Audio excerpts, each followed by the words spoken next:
104.8 FM. Radio Quartz. Ça, c'est la cabine des techniciens.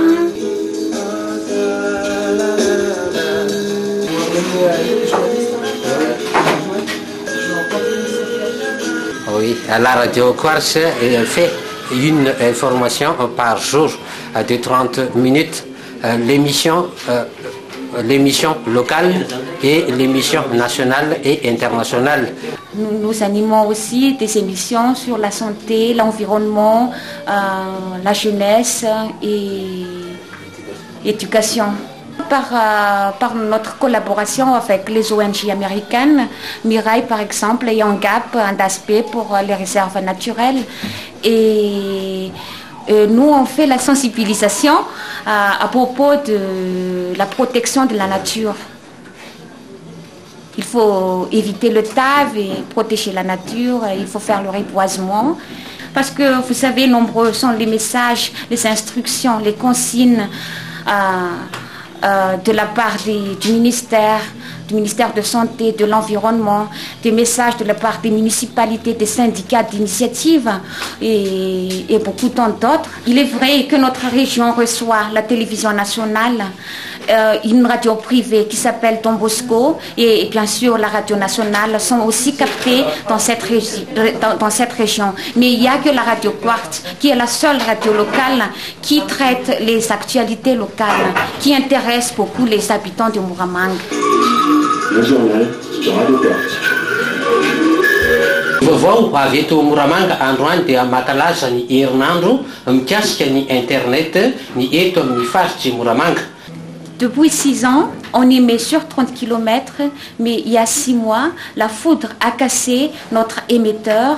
Donc, on a un problème sur notre rôle d'utilité publique parce qu'on émet que sur 3 km maintenant.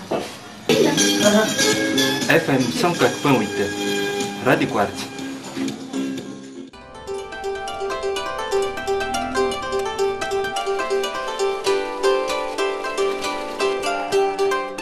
La télévision locale de Muramang a débuté depuis l'année 1998 avec la VA.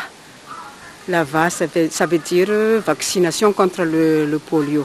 On a fait seulement des émissions pour la lutte contre la poliomyélite. Ensuite, on a pris des moments, quelques minutes, 2-3 fois par semaine pour faire des émissions locales. Miarabatsika mpanaraka ny télévision malagasy eto Moramanga. Vaovao mikasika indrindra.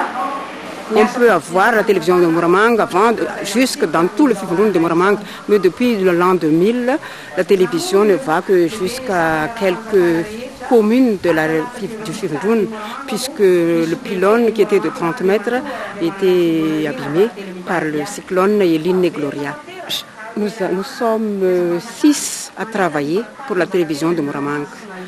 On a 3 financés par le ministère de la Communication, 2 par la sous-préfecture de Muramang et un agent par la commune urbaine de Muramang. On prend quelques publicités, mais on ne peut pas faire des publicités trop chères puisque les gens ici à Muramang ne sont pas intéressés par la publicité. Quelquefois, on fait des plateaux télévisés qui va de 5 minutes à 60 francs français, 60 000 francs malgaches.